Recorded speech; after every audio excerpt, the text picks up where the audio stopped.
सन 1947 में बरसग़ीर की तकसीम के नतीजे में पाकिस्तान ने बरतानवी इस्तेमार से तो आज़ादी हासिल कर ली, लेकिन बाद-अज़ां पाकिस्तान अमरीका के ज़ेर असर आ गया।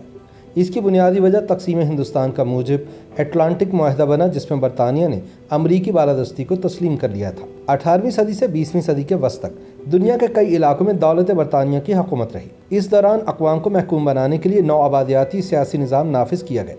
इस अहद ने बरतानिया समेत मगरबी यूरोप को इक़्तिसादी क़ुव्वत बनाया और इक़्तिसादी खुशहाली के बाद साइंसी दरियाफ्त और इजादात का नया दौर शुरू हुआ। कहा जाता है कि उस दौर की इब्तिदा भी बंगाल से चुराई गई दौलत से हुई। इक़्तिसादी लूटमार के बरतानवी वर्ल्ड ऑर्डर को दूसरी आलमी जंग के आगाज़ पर ही शिकस्त हो गई थी, क्योंकि अमरीका इस जंग में शामिल होने से पहले ही अपना वर्ल्ड ऑर्डर मनवाने में कामयाब हो गया था। बरतानिया की कमज़ोर इक़्तिसादियात को अमरीका की जदीद अस्करी क़ुव्वत ने घुटने टेकने पर मजबूर कर दिया।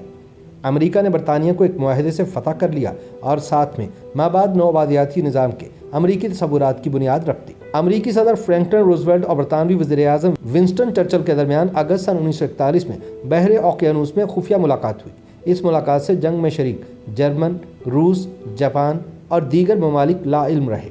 दुनिया की नई ताकत का फैसला बहरे ओकियानूस में हो गया। इस मुलाकात में बरतानिया को मुआहदा अटलांटिक पर दस्तखत करके आलमी जारादारी से दस्तबरदार होना पड़ा और नौ आबादियाती रियासतों में इस्तेमारी तसल्लुत के खात्मे की सुबह तुलू हुई। मुआहदा अटलांटिक के तहत माबाद जंग दुनिया में अमरीकी ऑर्डर नाफिज करने का फैसला हुआ। ये मुआहदा जहां अफ्रीकी अक़वाम के लिए सुबह नौ साबित हुआ, वहीं हिंदुस्तान में बरतानिया की 200 साला सियासी और इक़्तिसादी जबर के अहद के खात्मे का बाइस भी बना। मुआहदा अटलांटिक ने हिंदुस्तान की आज़ादी की तहरीकों को नई क़ुव्वत बख्शी और बरतानवी इस्तेमार के खिलाफ 2 सदियों से जारी मुज़ाहबत में तेज़ी आई। विंस्टन चर्चिल की किताब second world war the grand alliance में मुआहदा अटलांटिक की तफसीलात दर्ज हैं। ये किताब 1950 में शाया हुई थी। इस खुफिया मुलाकात में तय पाने वाले इस मुआहदे का अहवाल रूज़वेल्ट की किताब एज ही सा इट में भी मिलता है। ये किताब सन 1946 में पहली बार शाया हुई और एक साल बाद बम्बई से इसका इंडियन एडिशन शाया हुआ। 40 की दिहाई में अमरीका सऊदी अरब से मुआहदा करके मशरिक़ वुस्ता में तेल के ज़खायर की खोज के लिए अपनी बालादस्ती कायम कर चुका था और अब यूरोप और एशिया और अफ्रीका में कायम बरतानवी कॉलोनीज़ का खात्मा करना चाहता था। इस खुफिया मुलाकात के दौरान बरतानवी एम्पायर पर अमरीकी सदर रूज़वेल्ट ने शदीद तहफ़्फ़ुज़ात का इज़हार किया। सदर रूज़वेल्ट ने कहा कि इक़्तिसादी तरक्की के लिए बरतानिया को मसनूई रुकावटें हटाना होंगी और इक़्तिसादी इजारादारी के मुकाबले पर मार्केट में मुसाबकत का माहौल पैदा करना नागुज़ीर है। लिहाजा बरतानवी एम्पायर के तिजारती मुआहदात अब ख़त्म होंगे। इन्हीं मुआहदात की वजह से हिंदुस्तान और अफ्रीकी अवाम समेत मशरिक़ की नौ आबादियात के बाशिंदे पसमानदगी का शिकार हैं। आलमी जंग के खात्मे के बाद अमन तभी मुमकिन है जब आज़ादाना तिजारत होगी। चर्चिल ने अमरीकी सदर को जवाब दिया कि बरतानिया एक लम्हे के लिए भी अपना एम्पायर खो देने को तैयार नहीं है। बरतानवी वज़रा की तय करदा तिजारती शराइत ही राज रहेंगी। इसी तिजारत ने बरतानिया को अजीम तर बनाया है। चर्चिल को कायल करने के लिए रूज़वेल्ट ने वाज़ेह किया कि बरतानिया के कुछ वज़रा नौ आबादियाती ममालिक से खाम माल की शक्ल में दौलत समेटने की पॉलिसी की हिमायत करते हैं। ताहम इस दौलत के इवज़ नौ आबादियाती मुल्क के अवाम को कुछ भी नहीं दिया जाता। अब हमें 20वीं सदी की ज़रूरियात के तहत नया मनसूबा राइज करना होगा, जिसके तहत इन ममालिक में सनती तरक्की हो, ताकि खाम माल की सूरत में इन ममालिक से हासिल किए गए वसाइल के इवज़ मज़कूरा सहूलियात की सूरत में इन ममालिक को दौलत वापस की जाए। चर्चिल समझ गया कि रूज़वेल्ट का इशारा हिंदुस्तान की जानिब है। कहते हैं कि तब चर्चिल को भी मालूम हो चुका था कि अब अमरीकी बालादस्ती के तहत आलमी अमन के तसव्वुरात राइज होंगे। चर्चिल ने एतराफ़ किया कि कुछ ही अरसे बाद बरतानवी नौ आबादियाती पॉलिसी एक मुर्दा बतख होगी और बरतानिया की आलमी तिजारत पर गलबा हासिल करने की पॉलिसी एक मुर्दा बतख होगी। अमरीका से मुकाबला करने के बरतानवी अज़ाइम भी एक मुर्दा बतख साबित होंगे। अमरीकी सदर रूज़वेल्ट हिंदुस्तान के मुस्तक़बिल और बरतानवी तसल्लुत से आज़ादी के लिए कायल भी थे। चुनाचे रूज़वेल्ट का तसव्वुर था कि हिंदुस्तान को दौलत मुश्तरका का मेंबर बनाया जाना चाहिए। मेंबर बनने के 5 या 10 साल के बाद हिंदुस्तान बरतानवी सल्तनत का हिस्सा रहने या मुकम्मल आज़ादी का फैसला करने के काबिल हो जाएगा। इस गुफ्तगू-ओ-शुनीद का इख्तिताम एक मुआहदे के दस्तावेज़ की तैयारी पर हुआ और फिर दोनों सरबराहान मुमलिकत ने इस दस्तावेज़ पर दस्तखत किए। चर्चिल ने मुआहदा अटलांटिक का इब्तिदाई मसवदा अमरीकी सदर को भिजवाया, जिसका उन्वान joint Anglo American declaration of principles था। इस मुआहदे के रूह से दोनों ममालिक जुग्राफियाई या किसी दूसरे तरीके से अपनी ताकत बढ़ाने की जुस्तजू नहीं करेंगे। दोनों ममालिक लोगों को अपनी मर्जी के मुताबिक तर्ज हुकूमत चुनने के हक़ का एहतराम करते हैं और लोगों के इन खुद मुख्ताराना हुकूक और लोगों की अपनी हुकूमत की बहाली के ख्वाहिशमंद हैं, जिन्हें जबरी तौर पर सलब किया गया। दोनों ममालिक मौजूदा शराइत का एहतराम करते हुए छोटी बड़ी शिकस्त खुर्दा फ़तहयाब तमाम रियासतों तक दुनिया की तिजारत और उस खाम माल तक रसाई देने की भरपूर कोशिश करेंगे जो इनकी इक़्तिसादी खुशहाली के लिए दरकार है। बरतानिया और अमरीका ऐसे अमन की ख्वाहिश करते हैं जो समंदरों में हर किस्म की हिफाजत के लिए काम करे। صدر روزویلٹ اور وزیر اعظم چرچل کے درمیان اس معاہدے کی ہر شق پر تفصیلی بحث ہوئی۔ 12 اگست 1941 کو اس معاہدے کو حتمی شکل دی گئی۔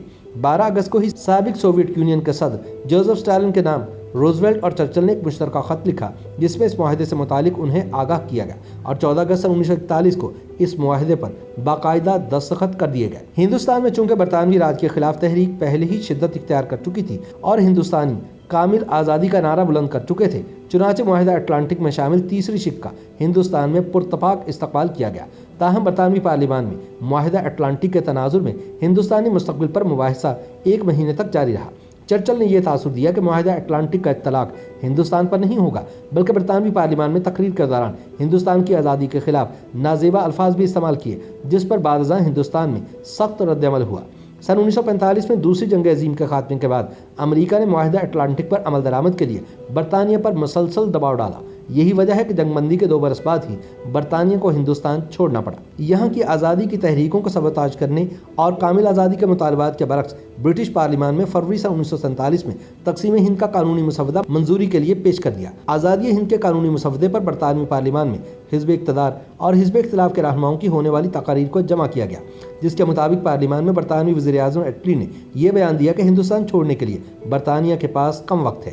چنانچہ برطانوی استعمار گریٹ گیم کے تحت ہندوستان کی کامل آزادی کے مطالبات کے برعکس تقسیم ہند کر کے چلا گیا۔